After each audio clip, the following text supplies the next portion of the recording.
Assalamualaikum warahmatullahi wabarakatuh. Perkenalkan, nama saya Anissa Indah Pratiwi dari kelas TI 2C NIM 1803020075. Di sini saya akan menjelaskan materi tentang Quality Engineering, di mana materi tersebut merupakan materi dari mata kuliah Manajemen Produksi.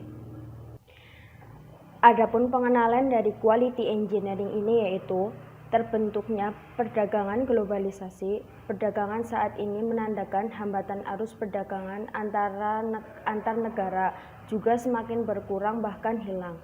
Dalam menyikapi hal ini, dibutuhkan upaya bagaimana menghasilkan produk yang bermutu dan kompetitif untuk dapat memenuhi tuntutan. Quality Engineering ini merupakan perpaduan antara ilmu manajemen dengan ilmu teknik operasional. Adapun tujuan dari Quality Engineering ini yaitu untuk menjamin dan memastikan produk yang dihasilkan apakah sudah memenuhi spesifikasi yang ditentukan dan kebutuhan pelanggan. Definisi mutu selalu berkaitan dalam hal usaha pemenuhan dan kesesuaian dengan kebutuhan pelanggan. Konsep mutu menurut bahwa peningkatan mutu diiringi dengan produktivitas. Mengapa hal tersebut bisa diiringi dengan produktivitas? Karena mutu berkaitan dengan mempengaruhi hal yang penting, yaitu permintaan pelanggan dan biaya. Meningkatkan mutu produk, maka permintaan pelanggan juga akan meningkat, karena pelanggan merasa puas dengan produk kita. Total quality cost. Phillips Crosby berpendapat bahwa manajemen perusahaan harus mengambil biaya mutu sebagai bagian dari sistem keuangan. Biaya mutu merupakan biaya yang timbul dalam penanganan pemasalah mutu, baik dalam upaya peningkatan mutu maupun biaya yang timbul akibat mutu yang buruk. Biaya mutu dibagi menjadi 4, yaitu biaya pencegahan, biaya penelitian, biaya penilaian, biaya kegagalan internal, dan biaya kegagalan eksternal. Biaya pencegahan yaitu bagi yang berkaitan dengan kegiatan untuk menghindari terjadinya kegagalan dalam pembuatan produk.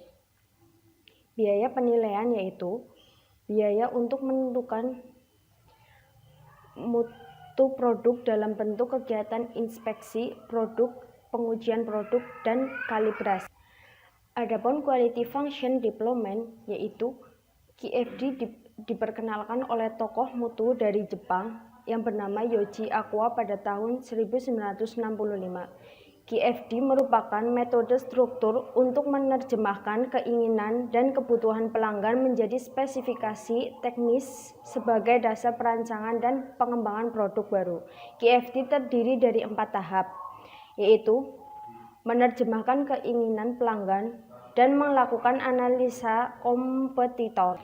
Yang kedua, menerjemahkan kebutuhan produk menjadi spesifikasi produk. Yang ketiga, menerjemahkan spesifikasi produk menjadi kebutuhan proses. Yang keempat yaitu menerjemahkan kebutuhan proses menjadi spesifikasi proses. Adapun quality tools.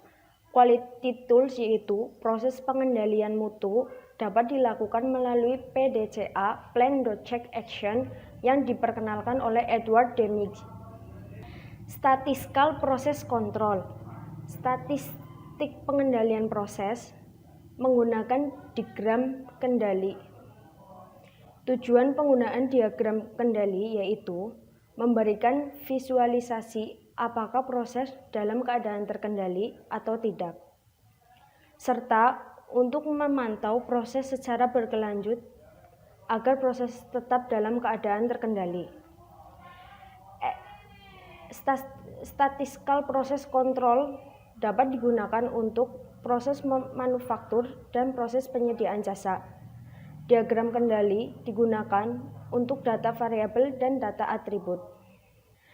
Adapun perbedaan antara data atribut dan data variabel yaitu data atribut sendiri adalah data yang dapat diukur dengan satuan angka, sedangkan data variabel yaitu data yang diukur dalam jumlah atau perbandingan. Adapun control chart for variable data yaitu Hal yang harus diperhatikan dalam merancang diagram kendali yaitu data yang diolah merupakan data variabel. Jumlah pengukuran setiap subgrupnya terbagi menjadi 3, yaitu bila hanya mengambil satu data, pengukuran setiap subgrup merupakan diagram individual. Yang kedua, bila diambil 2-10 data, maka menggunakan diagram X minbas diagram R. Bila diambil lebih dari 10, maka menggunakan diagram X-bas diagram S. Adapun yang selanjutnya yaitu control card from for attribute data. Data atribut merupakan suatu karakteristik mutu yang diukur dalam bentuk jumlah atau dalam bentuk perbandingan. Hal yang utama yang perlu diperhatikan adalah 1. Data yang diolah merupakan data atribut. Yang kedua, jumlah pengukuran subgrupnya. Selanjutnya yaitu Pusum control card. Diagram CAS merupakan diagram pengendalian untuk data variabel yang digunakan untuk memonitor pergeseran rata-rata dalam suatu proses. Adapun quality management system yaitu sebuah sistem yang bertujuan untuk meningkatkan kepuasan pelanggan dan meningkatkan perbaikan yang berkelanjutan.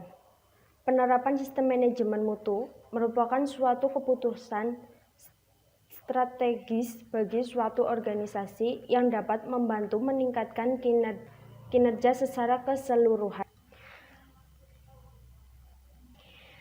Adapun quality in procurement yaitu merupakan produk memperoleh barang untuk memenuhi kebutuhan organisasi dengan harga yang terbaik. Yang kedua, pengadaan merupakan pemenuhan kebutuhan internal organisasi secara efisien dan memiliki kontribusi pada keunggulan kompetitif organisasi. Pembelian bersifat reaktif, sedangkan pengadaan bersifat proaktif. Siklus manajemen ada 3, yaitu perencanaan, pelaksanaan, dan pengendalian. Mungkin cukup sekian penjelasan dari materi quality engineering ini. Kurang lebihnya mohon maaf. Wassalamualaikum warahmatullahi wabarakatuh.